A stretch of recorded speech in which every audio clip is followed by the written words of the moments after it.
نحمده ونصلي على رسوله الكريم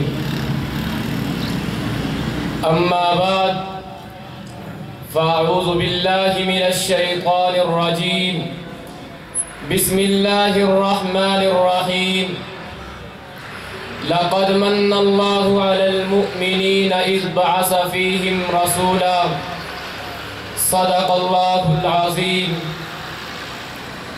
کرتاس کے چہرے پر ایک لفظ لکھا میں نے،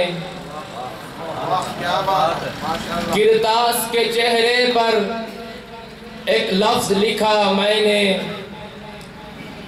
اس لفظ کی خوشبو سے کرتاس معطر ہے، اس لفظ کی کرنوں سے یہ عالم بھی منور ہے، اس لفظ کی کرنوں سے یہ عالم بھی منور ہے، وہ لفظ مکمل ہے، وہ لفظ محمد ہے۔ سامعین محترم، محسن انسانیت، شافی محشر، ساقی کوثر، شفیع المذنبین، رحمت للعالمین، محمد مصطفی احمد مجتبی صلی اللہ علیہ وسلم کی ولادت باسعادت جس ماہ مقدس میں ہوئی، دنیا والے اسے ربیع الاول کے نام سے یاد کرتے ہیں۔ عربی زبان میں ربیع بہار کو کہتے ہیں، اور بہار جب آتی ہے تو غنچے چٹکتے ہیں، پھول کھل اٹھتے ہیں، کلیاں مسکراتی ہیں، سبزہ زار میں اٹھتے ہیں، ہر طرف ایک کیف و مستی اور سرور کا عالم ہوتا ہے۔ آج سے 1400 برس پہلے عرب کی ویران وادی میں ایک بہار آئی تھی۔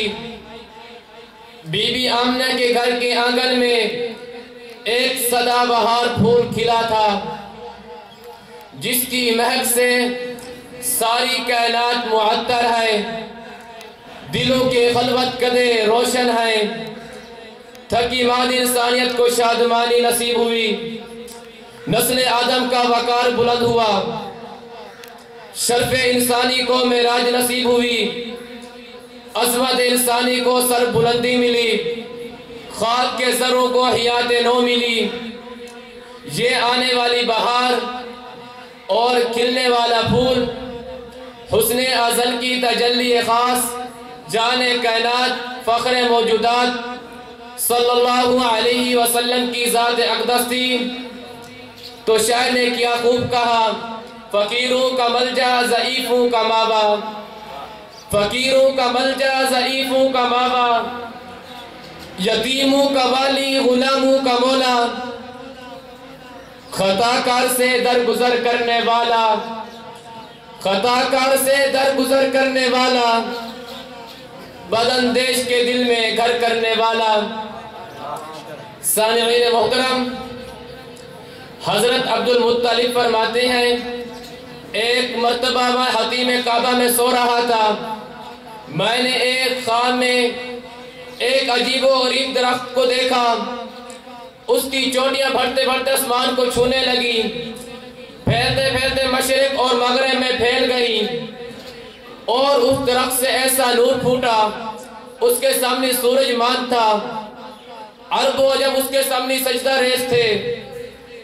اور حضرت عبد المطلب فرماتے ہیں، میں چوں کر اٹھا اور کاہنہ عورت کے پاس گیا تاکہ اس خواب کی تعبیر دریافت کر سکوں۔ کاہنہ عورت سوچ میں ڈوب گئی، اس کے چہرے کا رنگ بار بار بدل رہا تھا۔ اس نے میری طرف بغور دیکھا اور کہا، اگر تم نے واقعی ایسا خواب دیکھا ہے تو تمہاری نسل سے ایک ایسی برگزیدہ ہستی پیدا ہوگی جس کا نام، جس کی حکمرانی مشرق اور مغرب میں پھیل جائے گی۔ صرف یہ نہیں بلکہ حضرت آمنہ فرماتی ہیں، سرکار دو عالم صلی اللہ علیہ وسلم میرے وطن میں جب مہمان بن کر آئے، میں نے اپنے اندر عجیب سی تبدیلیاں محسوس کی۔ مکہ کی گلیاں اور بازار اس زمانے کے آج جیسے نہ تھے، کبھی ان راستوں پر پتھر روڑے ہوا کرتے تھے۔ جب سرکار دو عالم صلی اللہ علیہ وسلم میرے وطن میں آئے تو اگر پتھر یا روڑا میرے پاؤں کے نیچے آ جاتا تھا، وہ روئی کی گالوں کے نرم ہو جاتا تھا۔ اور حضرت آمنہ فرماتی ہیں دیہات کی عورتیں کنویں پر پانی لینے کے لیے جایا کرتی تھی، میں بھی اپنی سہیلیوں کے ساتھ کنویں پر جایا کرتی تھی۔ ہر عورت باری باری پانی نکال لیتی، میں بھی اپنی سہیلیوں کے ساتھ کنویں پر جایا کرتی تھی، ہر عورت باری باری پانی نکال لیتی۔ سرکار دو عالم صلی اللہ علیہ وسلم کی برکت و سعادت کی وجہ سے میں جو ہی کنویں کے اندر ڈول ڈالتی تو کنویں کا پانی کنویں کے منڈیر پر آ جایا کرتا تھا۔ سامعین محترم، اما آمنہ جن دنوں میں امانت و نبوت کی آمین ہوئی تو حضرت آمنہ سے خوشبو آیا کرتی تھی۔ مکہ کی عورتوں میں یہ بات چل نکلی، سردار مکہ کی بہو نہایت قیمتی عطر استعمال کرتی ہے۔ یہ بات حضرت عبد المطلب تک پہنچی تو آپ نے اپنی اہلیہ یعنی آپ صلی اللہ علیہ وسلم کی دادی سے کہا کہ آمنہ آپ کی بہو ہے اور آپ ہی اسے سمجھاؤ، جب وہ بیوہ ہے تو خوشبو استعمال نہ کیا کریں۔ تو آپ کو آپ کی اہلیہ نے جواب دیا، میں نے کئی بار سوچا ہے آمنہ کو آپ کے پاس بلاؤں اور اسے پوچھوں، لیکن آج کل اس کی شخصیت میں ایسا جلال ہے مجھے اس سے بات پوچھنے کی ہمت نہیں پڑتی۔ تو ایک مرتبہ حضرت عبد المطلب نے اپنی بہو کو بڑے پیار سے بلایا اور پوچھا، بیٹی تمہیں اتنی مسرور خوشبو کون لا کر دیتا ہے؟ تو حضرت آمنہ کی آنکھوں میں آنسو آ گئے۔ فرمایا، بابا جان میں نے آج تک بازار دیکھا ہی نہیں تو میں کیسے عطر خوشبو استعمال کر سکتی ہوں؟ آپ عطر خوشبو کی بات کرتے ہیں، ان دنوں میں جو دیکھتی ہوں اگر میں آپ کے سامنے میں بیان کروں آپ مجھے پاگل اور دیوانی کہیں گے۔